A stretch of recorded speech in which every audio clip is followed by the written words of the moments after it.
আপনারা জানেন যে এশিয়ার একজন খুব বড় নেতা, রাজনৈতিক নেতা, খুবই আলোচিত এবং সফল হিসাবে পরিচিত।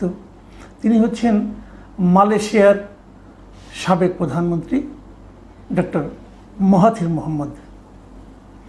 ওনার অনেক বয়স হয়েছে, মাসখানেক পরে তার 100 বছর পূর্ণ হবে। এই বয়সেও উনি যথেষ্ট সুস্থ আছেন। সুস্থ আছেন মানে এখনও কাজ করেন। এবং ওনাকে জিজ্ঞাসা করা হয়েছিল যে আপনি এই সুস্থতা কিভাবে মেনটেন করেন। উনি বলেন যে আমি সবসময় কাজের মধ্যে থাকি এবং ওনার প্রত্যেকটা মানুষের তো অনেকগুলো অঙ্গ প্রত্যঙ্গ থাকে, অনেকগুলো চিন্তা থাকে, মানুষের ব্রেন থাকে।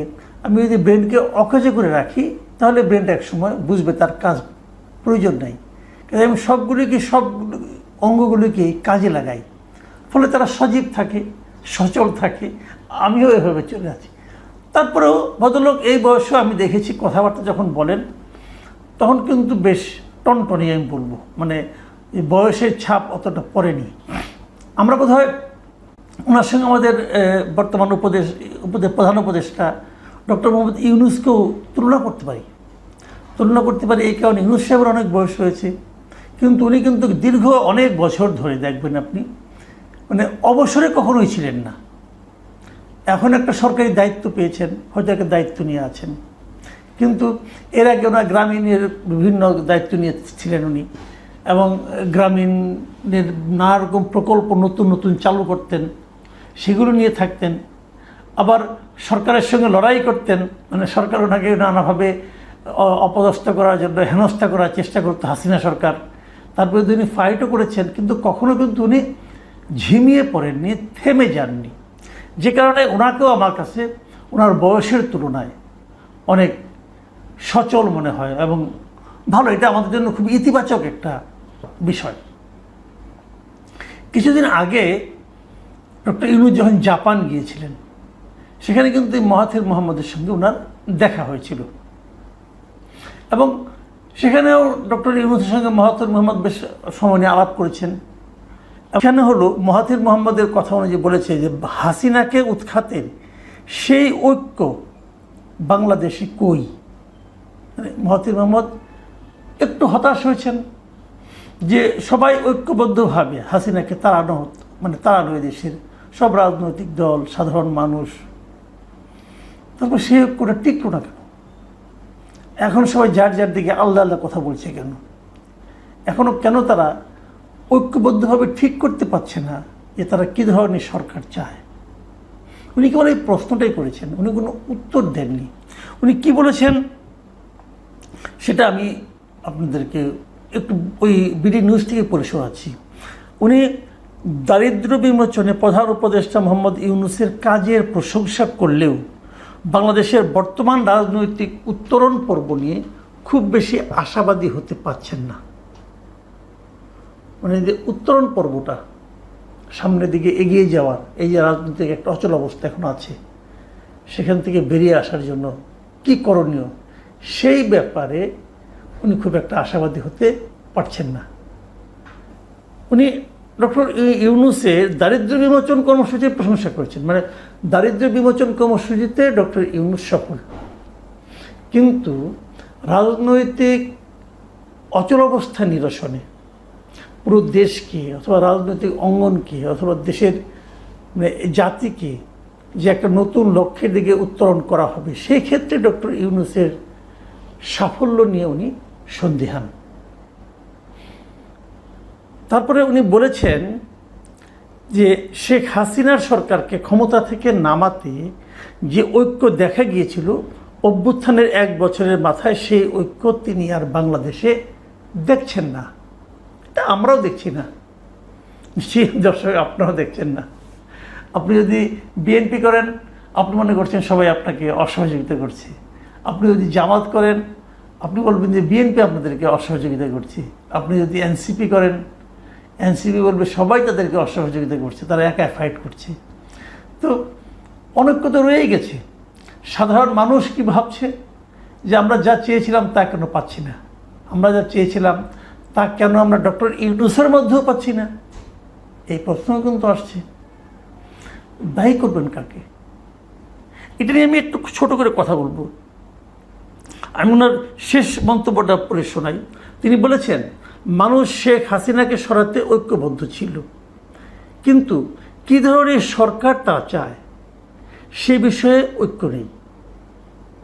প্রত্যেকে চায় তার নিজের মতামতই দেশের সবাই মেনে নিক, আর তাতেই সমস্যা তৈরি হচ্ছে। এখন সেই লোকজনের মধ্যেই দ্বন্দ্ব দেখা দিচ্ছে যারা আগে ঐক্যবদ্ধ ছিল। এটাই কথা, যে সবাই চায় তার নিজের মতামতে সবাই মেনে নিক, সবাই, এমনকি ডক্টর ইউনূস। ওনার তো কোনো রাজনৈতিক লক্ষ্য থাকার কথা না, কারণ উনি তো রাজনীতি করেন না, ওনার কোনো রাজনৈতিক দলও নাই, কিন্তু উনিও কিন্তু সবার সঙ্গে মিলে চলছেন না, বাট নিজের মতো নিজে একটা মত দিচ্ছেন আগে, সেই মতে সবাইকে মিলতে বলছেন। এটা কি এক হলো? আপনার দায়িত্ব হলো সকল রাজনৈতিক যত ভিন্ন মত আছে, রাজনৈতিক ভিন্ন মত যত আছে, সবার সঙ্গে বসে মিলে একটা জায়গায় এনে দাঁড় করানো, বলা যায় আপনি কি চান, আপনি কি চান, আপনি কি চান, আসেন আমরা মাঝামাঝি একটা পর্যায়ে আসি। উনি তা করছেন না, সবাই যা চাচ্ছেন তার বিপরীতে যে নিজে একটা মত দিচ্ছেন, দিয়ে বলছেন সবাই এটা মানুক। তো এটা কিন্তু ঐক্য প্রতিষ্ঠার কোনো সায়েন্টিফিক পদ্ধতি নয়। এই জন্য হয়তো ওনার ব্যাপারে খুব একটা আশাবাদী হতে পারছেন না এই মাহাথির মোহাম্মদ। তবে আমি এটা বলি আপনাদেরকে, মাহাথির মোহাম্মদের কথাকে আপ্তবাক্য মনে করার কোনো কারণ নাই। উনি যে সব জানতা সব জানেন তাও না, উনি নিজেও কি পেরেছিলেন। আমি একটা ছোট্ট উদাহরণ দিয়ে বলি।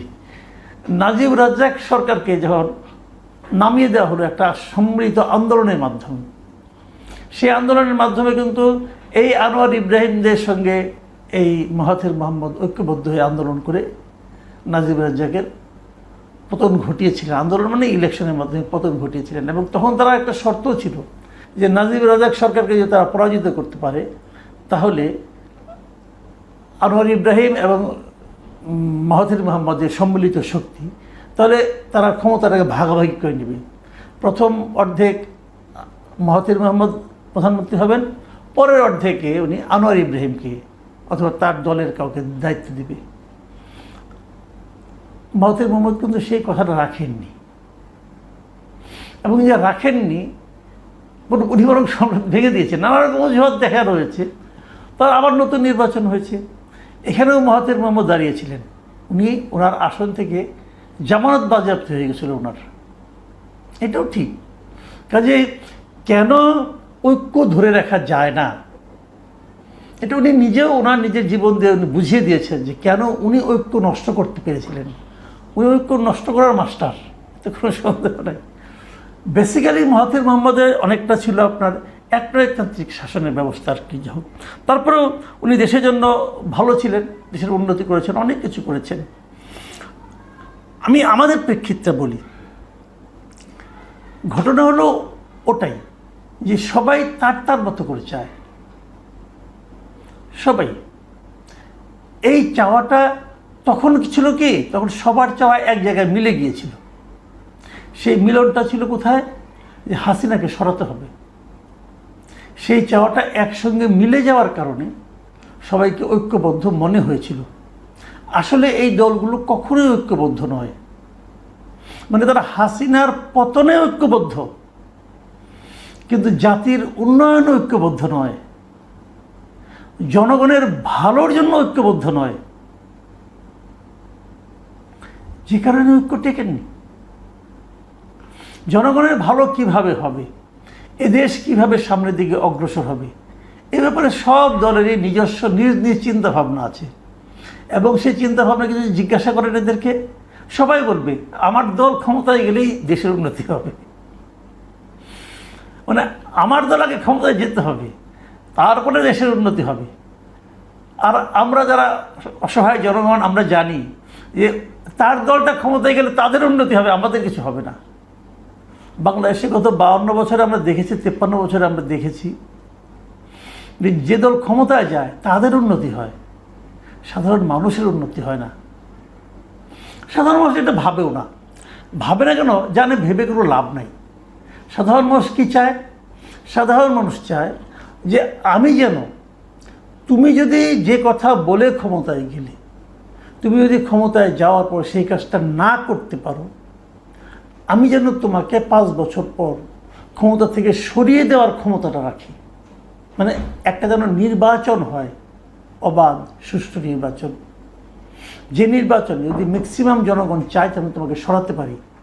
এই যে জবাবদিহিতা, এই জিনিসটাই বাংলাদেশের মানুষ চায়। বাংলাদেশের মানুষের সবচেয়ে অপছন্দ হলো জবাবদিহিতা না থাকা। তারা হাসিনার বিরুদ্ধে কিন্তু উত্তেজিত হয়েছিল, হাসিনার বিরুদ্ধে খেপেছিল কিন্তু এই কারণেই যে হাসিনা সরকারের কোনো জবাবদিহিতা ছিল না। তার যা ইচ্ছা সে তাই করত, কেউ কিছু বলতে পারতো না। কিছু বললেই বলতে দেশটা আমার বাবা বানিয়েছে, আমি মানে আমার বাবার দেশ হতো। এবং আমরা দেখছি এই জবাবদিহিতা কিন্তু বর্তমান অন্তর্বর্তীকালীন সরকারেরও নাই। তাদের আচার আচরণ কথাবার্তা কোথাও জবাবদিহিতা দেখবেন না, কোথাও দেখবেন না। তারা বরং গর্ব করে বুক ফুলিয়ে বলে তাদের নাকি সব কিছু করার ম্যান্ডেট আছে। বলে কেন বলে প্রশ্ন করেন আপনি, কেউ উত্তর দেবে না। তার মানে তারা আমাকে আপনাকে জবাবদিহি করতে রাজিই না। তারা আমাকে আপনাকে মানুষই মনে করে না। তারা মনে করে তারাই সব, তারা দয়া করে যা দিবে সেটা পেয়ে আমরা ধন্য হব, খুশি হব। নতুন যারা আসতে চায় তারা কি চায় জানি না। আমরা চাই যে যেন আমরা নির্বাচনটা ঠিকঠাক মতো পাই। আমরা চাই আমরা তোমাকে নির্বাচিত করব, তোমার যদি আমি ভালো না পাই তোমাকে আমি সরিয়ে দেব, সেটা নির্বাচনের মাধ্যমে। এই জবাবদিহিতা যতক্ষণ পর্যন্ত না হবে ততক্ষণ পর্যন্ত কিন্তু আপনি দেশ এবং জাতির উন্নয়ন করতে পারবেন না। আমি মাহাথির মোহাম্মদের আরেকটা কথা বলে আলোচনা শেষ করব। আজ থেকে কয়েক বছর আগে 2016-র দিকে এই মাহাথির মোহাম্মদ একটা ইন্টারভিউ দিয়েছিলেন বাংলাদেশি এক সাংবাদিককে। সেটা আমাদের এখানে তখনকার পত্রপত্রিকা প্রকাশিত হয়েছিল। 2016 সালে সেই ইন্টারভিউটা যে প্রকাশিত হয়েছিল সেটা শিরোনাম ছিল এরকম যে বাংলাদেশে রাজনীতি বেশি, উন্নয়ন কম। উনি বলেছিলেন, উনি এই কথাটা বলেছিলেন যে আমি দেখেছি বাংলাদেশে রাজনীতি বেশি, উন্নয়নমূলক কর্মকাণ্ডের দিকে মনোযোগ কম। একই সময়ে অবশ্যই আপনি যদি রাজনীতি এবং দেশ কারা শাসন করছে তা নিয়ে অনেক বেশি উদ্বিগ্ন থাকেন তবে অর্থনীতি ভুগবে। এটা যদি আপনি এখন শুনেন আপনার কি মনে হবে না যে ওই সময়ে শেখ হাসিনা একটা কথা বলতো না যে গণতন্ত্র দিয়ে কী হবে, উন্নয়ন দরকার, তার পক্ষে এই ভদ্রলোক কথা বলছে। কাজেই বিখ্যাত মানুষের সব কথা গুরুত্ব না দিল